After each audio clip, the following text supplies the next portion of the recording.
আমরাও ইনশাআল্লাহ যদি ঐক্যবদ্ধ হতে পারি, আল্লাহ চাইলে ভালো কিছু হবে। তো ঐক্যবদ্ধ হতে রাজি আছেন তো ইনশাআল্লাহ? সংগঠিত হতে রাজি আছেন তো ইনশাআল্লাহ? এবং নবীজির আদেশও এটা, তোমরা বিচ্ছিন্ন হওয়া থেকে বেঁচে থাকো। বিচ্ছিন্ন যে পাল থেকে বিচ্ছিন্ন হয় তাকে এসে নেকড়ে খেয়ে ফেলে। আল্লাহ রসুলের সাহাবী ওমর রাদিয়াল্লাহু আনহু বলেছেন, জামাত ছাড়া ইসলাম হয় না, মানে ঐক্যবদ্ধ দল ছাড়া ইসলাম হয় না। সুতরাং আমাদেরও ঐক্যবদ্ধ হওয়া ছাড়া কোনো বিকল্প থাকতে পারে না। ওয়াতাসিমু বিহাবলিল্লাহি জামিআ, তোমরা সম্মিলিতভাবে জামাতবদ্ধভাবে আঁকড়ে ধরো আল্লাহর রশিকে। আমরা সম্মিলিতভাবে আঁকড়ে ধরতে রাজি আছি তো ইনশাআল্লাহ? আল্লাহ সবাইকে তৌফিক দান করুন। এই প্রতিকূলতায় ধরেই বলল, কি রে, আমার হাত থেকে তোরে এখন কে বাঁচাবে রে? মাইয়ামনাউকা মিন্নি। পাগলে ভেবেছে নবীরে মনে হয় সাহাবীরা বাঁচায়। মানুষ কত কিছু ভাবে আর কি। সে ভেবেছে নবীকে মনে হয় সাহাবীরা বাঁচায়।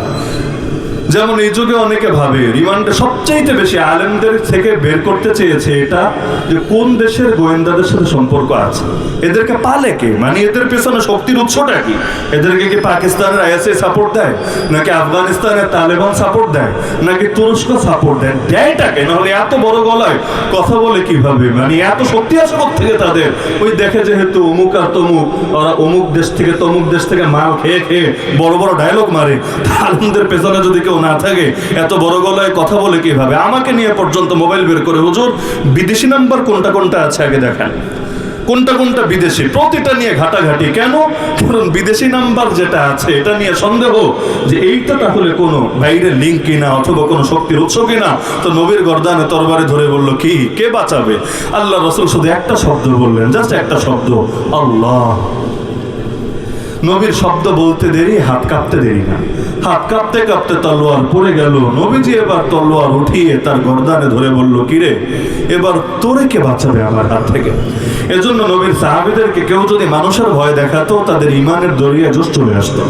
ইমানের স্বাভাবিক ইমান থাকতো না, ইমানের দরিয়া জোশ চলে আসতো। কোরআন বলছে, আল্লাযীনা ক্বালা লাহুমুন নাস, আরে তারা তো ওই সমস্ত মানুষ যাদেরকে লোকে এসে যখন বলে ইন্নান নাসা ক্বাদ জামাউ লাকুম, আর নিশ্চয়ই মানুষেরা তোমাদের বিরুদ্ধে সমস্ত বাহিনী, শক্তি, অস্ত্র এক করে ফেলেছে, ফাখশাউহুম, তোমাদের উচিত ওদেরকে ভয় করা। এই কথা শুনলেই ফাযাদাহুম ঈমানা, তাদের ঈমান বেড়ে যেত। ওয়াকালু, আর তারা বলে উঠত, হাসবুনাল্লাহ, আমাদের জন্য আল্লাহই যথেষ্ট, ওয়া নি'মাল ওয়াকিল, আর তিনি সর্বোত্তম অভিভাবক। এই জামানায়ও মুসলমানদেরকে গালি দিলে মুসলমানদের ঈমান কমে? এই যে দাড়ি টুপি রাখলেও জঙ্গি, হক কথা বললেও উগ্রবাদী, দ্বীনের পথে চললে শরিয়া চাইলে মৌলবাদী, আর যদি দ্বীনের ব্যাপারে কঠোর হন, কোন ছাড় দেওয়ার মানসিকতা, নাস্তিকতা গ্রহণ করা এবং উদারতার নামে কুফর শিরকের সাথে মিশায় ফেলা মানসিকতা না থাকে, তাহলে কট্টরপন্থী বলে গালি দেওয়া হয়। এই গালিগুলো খাইলে আপনাদের ঈমান তো কমে যায়, তাই না? কি ঈমান কমে না বাড়ে? আলহামদুলিল্লাহ আমরা দেখেছি বাড়ে। কিছু ব্যাপার এমন থাকে স্বাভাবিক অবস্থায় বাড়ে না। এই যেমন আন্দোলনে যারা করেছেন, আন্দোলনে যারা নেমেছেন তারা বুঝবেন, না নামলে এটা প্র্যাকটিক্যাল অভিজ্ঞতা থাকার কথা না। ওই 13 সালে পুরো রাত জুড়ে পর্যন্ত ওই দৃশ্যটা আমাদের চোখের সামনে। এজন্য এতটুকু অন্তত বুঝি, যখন আপনি পড়ে গেছেন গুলির সামনে, ডান কানের লতির নিচ দিয়ে গুলি যাচ্ছে, বাম কানের লতির নিচ দিয়ে আর এক গুলি চলে যাচ্ছে, ডাইনে তাকায় দেখেন কেউ নাই, বামে তাকায় দেখেন বাঁচানোর কেউ নাই, পেছনে তাকায় দেখেন পালানোর মতো তেমন জায়গা নেই। ওই সময় ইমানে যে জোশ আসে, আল্লাহর উপর যে ভরসা পয়দা হয় এবং দিলের মধ্যে এমন একটা আজীব হালত তৈরি হয়, এটা স্বাভাবিক অবস্থায় কল্পনাও করা যাবে না। ওই রকম হালতে পড়লে আল্লাহ দিলের মধ্যে ঢেলে নেন। এজন্য দ্বীনের জন্য যারা মাজলুম হয়, মাজলুম হলে লস হয় না। কেন? অধিকাংশ মাজলুমের দ্বারাই দেখবেন আল্লাহ পরবর্তীতে বিজয় এনে দেয়। আল্লাহ কিন্তু যার তার দ্বারা বিজয় দেয় না। আল্লাহ কোরআন বলছে, যখন বান্দা পরীক্ষা দেয়, ওই পরীক্ষায় সবরের পরিচয় দেয়। ওয়াজআলনাহুম আইম্মাতান ইয়াহদুনা বিআমরিনা লাম্মা সাবারু ওয়া কানু বিআয়াতিনা ইউকিনুন। আল্লাহ বলেন, আরে যখন তারা সবরের পরিচয় দেয়, বিপদে পড়েও আমার আয়াতের উপর ঈমান নেটিন রাখে, আমি আল্লাহ তাদেরকে নেতা বানিয়ে দেই। আল্লাহ নেতৃত্ব এমনি দেন না। আল্লাহ ইব্রাহিম আলাইহিস সালামকে পরীক্ষায় ফেললেন, কত কঠিন পরীক্ষা যেটা কল্পনাও করা যায় না। নিজের বাচ্চারা জবাই করে, এই জামানায় বললে একজন রাজি হতো। ওই রকম পরীক্ষা যখন পড়লো, পাস করলো, আল্লাহ বললেন, শোনো ইব্রাহিম, ইন্নী জাইলুকা লিন-নাসি ইমামা, আমি তোমাকে নেতা বানায় দিব। দুনিয়ার নেতৃত্ব দেখেন, অং সান সুচি জেল খাটতে খাটতে নেতা হয়ে গেল, আবার এখনো গিয়ে জেলে ঢুকেছে, হয়তো কোনোদিন বের হবে, বের হলেও দেখবেন নেতা, আর কবরে চলে গেলেও দেখবেন নামটা দামি হয়ে গেছে। নেলসন নেলসন ম্যান্ডেলা 27টা বছর জীবনে জেলেই খেটেছে, জেলেই, কিন্তু যেই সময় বের হয়েছে ঠিকই নেতৃত্বের আসন অলংকৃত করে ফেলেছে। বাংলাদেশেও দেখবেন যারা জেল খেটেছে জাগতিক আইনেরও পরবর্তীতে এরাই বিভিন্ন বড় বড় পর্যায়ে আল্লাহ তাদেরকে পৌঁছে দিয়েছে। তো মাজলুম হওয়া এমন একটা জিনিস, মাজলুম হলে লস হয় না, মাজলুম হয়ে যদি টিকে থাকতে পারে আল্লাহ তাআলা তাদের দ্বারাই দুনিয়ার ইতিহাস পরিবর্তন করতে থাকে। এজন্য সাহাবীদেরকে ভয় দেখালে ভয় পেত না, উল্টো ঈমানের দরিয়া জোশ চলে আসতো। আমাদের আলহামদুলিল্লাহ এখানে যারা আছে আমি আশা করি সবাই আমার সাথে একমত হবেন, আমাদেরকে যদি গোটা দুনিয়া হকের কথা বলার জন্য, হকের পথে চলার জন্য জঙ্গি বলে, মৌলবাদী বলে, উগ্রবাদী বলে, সাম্প্রদায়িক বলে, কট্টরপন্থী বলে, আর যত গালি জানে সব বলেও গালি দেয়, তবু আমরা আল্লাহর একটা আয়াত ছাড়তে রাজি না, নবীর একটা হাদিস ছাড়তে রাজি না। এটা তোর গালি দিতে মনে চাইলে গালি দে, মারতে মনে চাইলে মার, হামলা করতে মনে চাইলে হামলা কর, মামলা দিতে মনে চাইলে মামলা দে, গুলি করতে চাইলে গুলি কর, গুম করতে মনে চাইলে তাও কর, দুনিয়ার সব করতে পারবি, কিন্তু ইনশাআল্লাহ মুসলমানদেরকে মেরে মেরে আল্লাহর দিন থেকে সরাতে পারবি না। উল্টো মাইর হবে যত বেশি, বিজয়ও এগিয়ে আসবে তত বেশি। দেখবেন যেখানে যেখানে মেরেছে অতি সহজে ইসলাম বিজয় হয়ে গেছে, আর যেখানে মাইরটির কম খেয়েছে ওইখানে ইমানদাররা হয়তো জাগার লাইনে এখনো পিছিয়ে আছে। আমি মনে করি ফিলিস্তিনের এক একটা বাচ্চার দিলে যে ঈমান আছে, আমার মতো এই বয়স্ক মানুষের দিলেও মনে হয় সেই ঈমান এখনো তৈরি হয় নাই। আল্লাহ পরিস্থিতির কারণে সেই ঈমান তাদের দিলে ঢেলে দিয়েছে। তো এই এতগুলো কথা থেকে মূল বার্তা কি? এটাই আমার আজকের মূল কথা। মূল বার্তা হলো আমাদেরকে সর্বহালতে নবীর পথ ধরেই এগোতে হবে। নবীর জীবনেও যেমন পরীক্ষা এসেছে আমাদের জীবনেও পরীক্ষা আসবে। আল্লাহ রাসূলও যেমন কষ্টের সাগর পাড়ি দিয়ে এরপর বিজয় পেয়েছেন, আমরাও ইনশাআল্লাহ যে কষ্টগুলো করছি, যে কোরবানিগুলো দিচ্ছি, গোটা জাতি মিলে ইনশাআল্লাহ বৃথা যাবে না। যে জমিনে শহীদের রক্ত ঝরে ওই জমিন একদিন না একদিন ইসলামের ফুল ফোটেই ফোটে। হয়তো সময় লাগবে, হয়তো আমরা দেখে যেতে পারবো অথবা পারবো না। আমরা খালিদ বিন ওয়ালিদ হলেও আলহামদুলিল্লাহ, আমরা বেলালে হাবশি হলেও আলহামদুলিল্লাহ। দ্বীনের জন্য যদি আমার রক্তরে আল্লাহ কবুল করে মাইর খাওয়া লাগে আলহামদুলিল্লাহ, আর দ্বীনের জন্য যদি নিজের জান উৎসর্গ করা লাগে, বীরত্ব গ্রহণ করা লাগে, তার জন্য আলহামদুলিল্লাহ। আমরা তো আল্লাহর ইচ্ছার সামনে নিজেদের ইচ্ছাকে সঁপে দিয়েছি। মনিবের চাওয়াই আমার চাওয়া, মনিবের ইচ্ছে আমার ইচ্ছা, মনিবের বলাই আমার বলা, আমাদের নিজস্ব আলাদা কোনো চাওয়া পাওয়া থাকতে পারে না। সুতরাং আমাদের কাজ হলো আমরা ঐক্যবদ্ধ হব, পারবো না, সংগঠিত হব, কারণ বিক্ষিপ্ত জনতা কখনোই কিছু করতে পারে না। আর একটা জিনিস মনে রাখবেন, সিংহের নেতৃত্বে থাকলে, ধরেন এক পাল ভেড়া নেতৃত্ব দিচ্ছে সিংহ, দেখবেন ধীরে ধীরে ভেড়ার মধ্যেও সিংহের স্বভাব চলে এসেছে। আর যদি উল্টা হয়, সিংহের পাল কিন্তু দীর্ঘদিন পর্যন্ত নেতৃত্ব দিয়ে এগিয়ে নিচ্ছে ভেড়া, দেখবেন তাহলে ওই সিংহগুলো কেমন ভেড়ার মতো ভ্যা ভ্যা হয়ে গেছে, ওই রকম আচরণ হয়ে গেছে। তো যদি আমরা সংগঠিত হই, ঐক্যবদ্ধ হই, আর আল্লাহ যদি সুযোগ্য নেতৃত্ব জাতিকে দিয়ে দেয়, আগামীর বাংলাদেশ ইসলামের বাংলাদেশ হবেই হবে, কেউ ঠেকাতে পারবে না ইনশাআল্লাহ। কারণ এই মাটিতে এখনো সম্ভাবনা আছে। সে আল্লাহর ওলিরা এক একজন হিজরত করে কত দূর দূরান্ত থেকে এসে এখানে যে বীজ লাগিয়ে গেছেন, এমনি এমনি বৃথা যাবে না ইনশাআল্লাহ। সেই শাহজালাল রহমতুল্লাহ আলী, শাহপরান রহমতুল্লাহ আলী, শাহ মাকদুম রহমতুল্লাহ আলী, হাদিয়া বাঙ্গাল, কারামত আলী জনপুর রহমতুল্লাহ, আরো যত বুজুর্গানে দ্বীন এখানে এসেছেন, এমনকি আল্লাহর কে আজিব ফয়সালা। বালাকোটের ইতিহাস তো সবাই জানি, এই মাসের সাথে সম্পৃক্ত 6 মে এই বালাকোটের ময়দানে এসে সৈয়দ আহমদ শহীদ রহমতুল্লাহ আলীর কাফেলা থেমে গেল। বাহ্যিকভাবে মনে হলো শেষ, কারণ ইসলামী শাসন পতনের পর আবার সূচনা হয়েছিল তার হাত ধরে। তাকে মুসলমানরা বায়াত দিয়া ইমামুল মুসলিমিন, আমিরুল মুমিনিন হিসেবে মেনে নিয়েছিলেন, এবং তিনি একটা বিশাল এরিয়ার মধ্যে ইসলামী আইন কানুনও প্রতিষ্ঠা করে ফেলেছিলেন, যেখানে ইসলাম অনুসারে সবকিছু পরিচালনা হতো। কিন্তু পরবর্তীতে বালাকোটের ময়দানে তিনি শহীদ হলেন। শহীদ হওয়ার আগে কারামত আলী জনপুর রহমতুল্লাহ আলীকে বললেন, বাবা তুমি যাও, তুমি গিয়ে দাওয়াতি কাজ করো। তিনি বললেন, আমার শায়খ ও মুর্শিদকে এভাবে জিহাদের ময়দানে রেখে, কঠিন পরিস্থিতির সামনে রেখে আমি পারবো না একাকি চলে যেতে। গেলে নিজে নিরাপদ হলাম, কিন্তু আপনাদেরকে নিয়ে আমার ভেতরে যে বিচলিত ভাব থাকবে, পেরেশানি থাকবে, এত ছটফট করতে থাকবো, পারবো না আমি এভাবে থাকতে। আর ওই যুগে তো টিভি নাই, মিডিয়া নাই, ইন্টারনেট নাই, স্যাটেলাইট নাই, কিছুই নেই, জানার কোনো সুযোগও নাই। তিনি চাচ্ছিলেন না।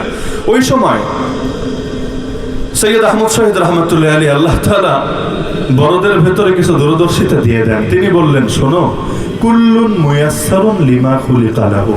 এটা তো মাদ্রাসার সকল ছাত্রই এই হাদিসের বাক্যের সাথে পরিচিত, যেটা আমাদের আকীদার কিতাবের মধ্যেও আমরা পড়ি আর হাদিসের মধ্যেও আছে। আল্লাহ যাকে যেটার জন্য সৃষ্টি করেন আল্লাহ তার জন্য সেটা সহজ করে দেন। এমনকি হাদিসের আগে আছে, আল্লাহ জান্নাতি যাকে বানিয়েছেন তার জন্য জান্নাতি কাজ সহজ করে দেন, জাহান্নামী যাকে বানিয়েছেন তার জন্য জাহান্নামী কাজ সহজ করে দেন। আম্মা মান কানা মিন আহলি সাআদা ফাসায়াসসারু লিআমালি আহলি সাআদা ওয়া আম্মা মান কানা মিন আহলি শাকাওয়া ফাসায়াসসারু লিআমালি আহলি শাকাওয়া। তিনি বললেন, আমি দেখতে পাচ্ছি আল্লাহ তোমাকে দ্বীনের দাওয়াতের জন্য কবুল করেছেন এবং এটা তোমার জন্য আল্লাহ সহজ করে দিবেন, তুমি যাও। তিনি আসলেন, পরবর্তীতে ঠিকই তার হাত ধরে লক্ষ লক্ষ মানুষ ইসলাম গ্রহণ করলো এই অঞ্চলে। এখনো তো তিনি শুয়ে আছেন আপনাদের আশপাশেই না, রংপুর আপনাদের বিভাগিত। তো এই যে এখানে শুয়ে আছেন তিনি, এই যে কোন জায়গার মানুষ কোন জায়গায় এসে দ্বীনের দাওয়াত দিয়ে দিয়ে ঠিকই একটা জাগরণ ঘটিয়ে গেলেন। ওদিকে সৈয়দ আহমদ শহীদ রহমতুল্লাহ থেমে গেলেন, কিন্তু থেমে গেল এক কাফেলা এদিকে দাওয়াতের মিশন নিয়ে চললো। কিন্তু আল্লাহর কি কুদরত, দেখা গেল ইসলাম শেষ। কারণ 1757-তে ইসলামের পতন ঘটতে শুরু করলো বাংলা, বিহার, উড়িষ্যা থেকে। পরবর্তীতে একদম দিল্লি থেকে উৎখাত করে ফেলা হলো ইসলামের শাসনকে। কিন্তু একটা সম্ভাবনা তৈরি হয়েছিল সেই সৈয়দ আহমদ শহীদের মাধ্যমে, যাকে সৈয়দ বাদশাহ বলতো তৎকালীন লোকে, সৈয়দ বাদশাহ। তো তার রাজত্ব যদি বিস্তৃত হতো তাহলে হতে হতে হয়তো পুরো অঞ্চলে আবার ইসলামের ছায়াতলে আসতো। কিন্তু সেটা বিস্তৃত না হয়ে অঙ্কুরেই শেষ হয়ে গেল।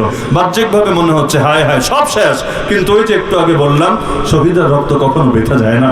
যেই মাটিতে শহীদের রক্ত ঝরে ওই মাটি থেকে ইসলামের ফুল ফোটে।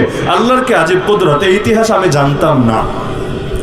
এই ইতিহাস পড়লাম প্রথমে আল্লামা সামিউল হক হাক্কানী রহমতুল্লাহ শহীদ হওয়ার পরে। তার আত্মজীবনী, নিজের লেখা জীবনী পড়তে গিয়ে তিনি জীবনী লিখতে গিয়ে লিখলেন, তার বাবা আব্দুল হক হাক্কানী রহমতুল্লাহ আলী আগে ছিলেন দারুল উলুম দেওবন্দের মুহাদ্দিস। যখন দেশভাগ হলো 47-এ, তিনি তো পড়ে গেলেন ওই অংশে, পাকিস্তানের অংশে। তো তিনি তো আর এখন আসতে পারছেন না দারুল উলুম দেওবন্দে। আবার তিনি একা না, ছাত্রও তো অনেকে, কেউ তো হিজরত করেছে, কারো বাড়ি ওদিকে, ওরাও আসতে পারছে না দারুল উলুম দেওবন্দে। পড়ালেখার কি হবে? ছাত্র গিয়ে হাজির, হুজুর আমাদের পড়ান, আমরা যেতে পারছি না দারুল উলুম দেওবন্দে, কিন্তু আপনি তো দেওবন্দের হুজুর, আমাদের ক্লাস নেন। তো তিনি কোথায় ক্লাস নেবেন? নিজের তো ব্যবস্থাপনা নাই, নিজের বাড়ি একটা আছে। তিনি বললেন, ঠিক আছে, তোমরা যেহেতু এসেছো আর আমিও যেহেতু আছি, চলো আমরা খোলা আসমানের নিচে পড়াশোনা শুরু করলেন। একদিন রাতে সামিউল হক হাক্কানী রহমতুল্লাহ লিখছেন, একদিন রাতে আমার বাবা স্বপ্ন দেখলেন আল্লাহ রসুলকে। আল্লাহ রসুল তাকে বললেন একটা জায়গা দেখিয়ে যে তুমি এই জায়গায়, ঠিক এই জায়গায় একটা মাদ্রাসা করো, আল্লাহ তোমার মাদ্রাসায় বরকত দিবেন। তিনি ঠিক ওই জায়গায় গিয়ে মাদ্রাসা করলেন। তখনও তিনি আদ্যপান্ত ইতিহাস কিচ্ছু জানেন না, স্বপ্নে দেখেছেন এবং ওই জায়গাটা তার জন্য আসান হয়েছে। তিনি সেখানে একটা মাদ্রাসা করেছেন, নাম দিয়েছেন দারুল উলুম হাক্কানিয়া। এই নামও সকলে কম বেশি শোনার কথা, আকুরা খটকে দারুল উলুম হাক্কানিয়া, যেটাকে পশ্চিমারা ডাকে ইউনিভার্সিটি অফ জিহাদ বলে, টিটকারি মেরে ডাকে আর কি, ইউনিভার্সিটি অফ জিহাদ বলে। তো সেই দারুল উলুম হাক্কানিয়া প্রতিষ্ঠা করলেন। সেখানে এসে মানুষজন পড়তে থাকলো। অনেক বছর পরে তারা গিয়ে ওই পুরনো কাগজপত্র ঘাটতে গিয়ে হঠাৎ জানতে পারলেন, আরে এইটাই ঠিক সেই জায়গা যেই জায়গায় সৈয়দ আহমদ শহীদকে শহীদ করা হয়েছিল। অর্থাৎ এর পূর্ববর্তী এক সময় নাম ছিল বালাকোট, যেটা পরবর্তীতে নাম পরিবর্তন হয়ে ভিন্ন নামে এসেছে। তাদেরও জানাশোনা ছিল না, কিন্তু ঐতিহাসিক দস্তাবেজ ঘাটতে গিয়ে সেটা পেয়েছেন এবং তার ঐতিহাসিক সূত্রে নিশ্চিত হয়েছেন। তো স্বাভাবিক কথা, তো মাদ্রাসা একটা হয়েছে, কি হয়েছে? আল্লাহর কি আজীব কুদরত। ওই মাদ্রাসায় কিছু ছাত্র লেখাপড়া করলো, পরবর্তীতে আলেম হলো। এরা আলেম হয়ে নিজ দেশে ফিরে গিয়ে প্রথমে সোভিয়েত ইউনিয়ন এবং রাশিয়ার সাথে যুদ্ধে সোভিয়েতরে এমন নাকানি চুবানি খাওয়ালো, 1989-তে যুদ্ধ শেষ, 91-92-তে সোভিয়েত ইউনিয়নের নামই পৃথিবীর মানচিত্র থেকে হারায় গেল, পুরো তছনছ হয়ে গেল। অবশেষে ওই মাদ্রাসারই একজন ছাত্র তার হাত ধরে 1996-তে প্রথমবারের মতো পূর্ণাঙ্গ ইসলামী শরিয়া শাসন প্রতিষ্ঠিত হলো। 2001-এ ইফতেজার আমেরিকার বখাটে নজর পড়ে গেল। তো বখাটে নজর যেহেতু পড়েছে, ইফতিজিং করতে আসলো। এসে 19টা বছর পর্যন্ত চেষ্টা করে বুঝলো না এখানে আর কাজটা হবে না, বরঞ্চ এখানে ব্লেড নিয়ে রেডি আছে আর জিনিসপাতি কেটে দেওয়ার জন্য। একদম সাইরা দেমা কাইন্দা বাঁচি বলে সুন্দর মতো ইজ্জত বাঁচিয়ে চলে গেল। আল্লাহর কি কুদরত, যেখানে এসে বালাকোটের কাফেলা থেমে গেল, ওই মাদ্রাসার ছাত্রদের হাত ধরে এত শত বছর পর, এত কাল পর ঠিকই দুনিয়ার বুকে ইসলামে শরিয়ার শাসনের সূর্য উদিত হলো। তো লাভ হলো না লস হলো? ওই সময় এটা বিস্তৃত হলে কতটুকু হতো, কয়দিন টিকতো আল্লাহ ভালো জানে। কিন্তু এখন যেভাবে হয়েছে, ইনশাআল্লাহ সুম্মা ইনশাআল্লাহ দিনকে দিন এটা শক্তিশালী হবে, এটা মজবুত হবে। আল্লাহ তাআলা চাইলে এক সময় গোটা দুনিয়ার বুকেই ইসলামী শাসনের সূর্য উদিত হবে। তো শহীদের রক্ত তো বাংলার জমিনেও ঝরেছে, ঝরে নাই? উত্তরবঙ্গেও ঝরে নাই? ঝরেছে।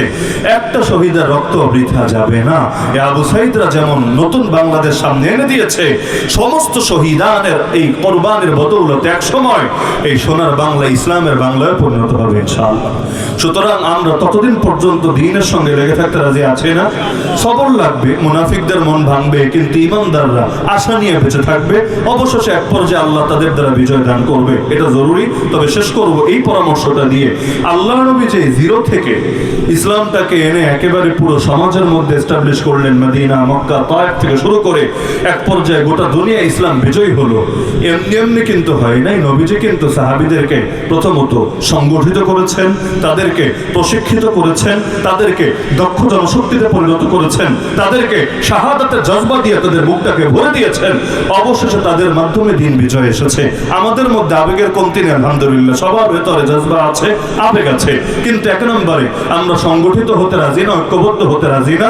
প্রত্যেকে বিক্ষিপ্ত ভাবে দিন বিজয় করে উল্টে ফেলবো, কিন্তু এভাবে একক বিক্ষিপ্ত চেষ্টার দ্বারা, ওই প্রত্যেকের বিক্ষিপ্ত চেষ্টার দ্বারা দিন শেষে কাজটা হচ্ছে না। কেন? একসাথে না হলে এই মেহনত গুলো ফলপ্রসূ হয় না। দ্বিতীয়ত, আমরা সমর্থক হতে রাজি আছি, প্রশিক্ষিত কর্মী হতে রাজি না। আমাদের কোনো প্রশিক্ষণ লাগে না, কোনো প্রস্তুতি লাগে না, অথচ কোরআনে প্রস্তুতি গ্রহণ করাকে ফরজ করে দেওয়া হয়েছে। এই দেখেন, বাংলাদেশ একটা রাষ্ট্র, এবং এই রাষ্ট্রের মধ্যে সবচাইতে রিস্কে আছেন আপনারা, জানেন তো এটা? ওই চিকেন নেক তো আপনাদের থেকে বেশি দূরে না, ওইটাকে কেন্দ্র করে সবচাইতে বেশি ঝুঁকিতে আছেন। এমনকি আমাদের সিলেটবাসীর চাইতো বেশি ঝুঁকিতে আছেন আপনারা। কিন্তু বগুড়ার পর থেকে পুরো অঞ্চলের ভেতরে কোন ধরনের প্রস্তুতি, ওদের আক্রমণ, আগে তো আক্রমণ করে আকাশপথে, বায়ুসেনারা বায়ু ছাড়তে ছাড়তে এসে আক্রমণ করে। প্রথম আক্রমণটা হয় আকাশপথে, পাকিস্তানও করতে চেয়েছে, বেশ মুহূর্তের মধ্যে ভ্যানিশ করে একদম সাদা পতাকা উড়াতে বাধ্য করেছে। কিন্তু এদিকে যদি আল্লাহ না করুক কখন আক্রমণ চালায়, বগুড়ার পরে এই বাহিনী, আকাশ পথের বাহিনীর মোকাবেলা করার বা তাদেরকে নামায়া দেওয়ার বা তাদের সাথে সংঘর্ষ চালিয়ে যাওয়ার ন্যূনতম প্রস্তুতি নেই। কোনো সরকারের এগুলো নিয়ে কোনো গরজই নাই। এদিকে এয়ার ডিফেন্স সিস্টেমও নাই, মিসাইলও নাই, এয়ারবেজও নাই, কিছুই নাই, এগুলোর কোনো প্রস্তুতি নাই, কারণ মাথায় কেন যেন আসে না। তাহলে সবচাইতে বেশি রিস্কে, আবার এই রিস্কে বসেই আগুনের ভেতর বসে ললিপপ চাপাচ্ছে, অথচ প্রস্তুতি গ্রহণ করাকে কোরআন ফরজ করে দিয়েছে। ওয়াইদু লাহুম মাসতাতাতুম মিন কুওয়া। আমাদের খেলাফত মজলিসের গঠনতন্ত্র যদি কেউ কখনো দেখেন, দেখবেন ওইখানে পর্যন্ত এই বাক্য লেখা আছে, কখনো ক্ষমতায় আসলেও জরুরি হলো সব জনগণকে, প্রাপ্তবয়স্ক জনগণকে সামরিক প্রশিক্ষণ দেওয়া হবে বাধ্যতামূলকভাবে। কারণ সন্দেহ থাকলে দেখেন, যদি মনে হয় না হুজুর বানায় বলছে, দেখেন আছে। আমি তো মনে করি এই দাবি সকলের দাবি হওয়া উচিত ছিল আত্মরক্ষার জন্য। কারণ সকলে যদি ওই প্রস্তুতি নিয়ে থাকতো, দেশের ডাকাতি চাঁদাবাজি হতে থাকতো, গুন্ডাদের গুন্ডামিও কমে যেত। সেলফ ডিফেন্সে সবাই অভ্যস্ত হলে এত অপরাধ বাড়তো না রে ভাই, অপরাধ বহু কমতো। এমনকি ইসরায়েলের প্রতিটা নাগরিককে তারা বাধ্যতামূলক মিলিটারি প্রশিক্ষণ দেয়। কোরিয়ায় বাধ্যতামূলকভাবে তারা নাগরিকদেরকে প্রশিক্ষণ দেয়। কেন? নিজেদের নিরাপত্তা ঠিক রাখার জন্য। আর আমরা থাকি এমন ভাবে যে চারদিকে জাহান্নাম রেডি আছে আমাদেরকে গিলে খাওয়ার জন্য, কিন্তু আমরা ন্যূনতম প্রস্তুতি গ্রহণ করে নেওয়ার জন্য, না জাতিগতভাবে, না সামাজিকভাবে, না ব্যক্তিগতভাবে।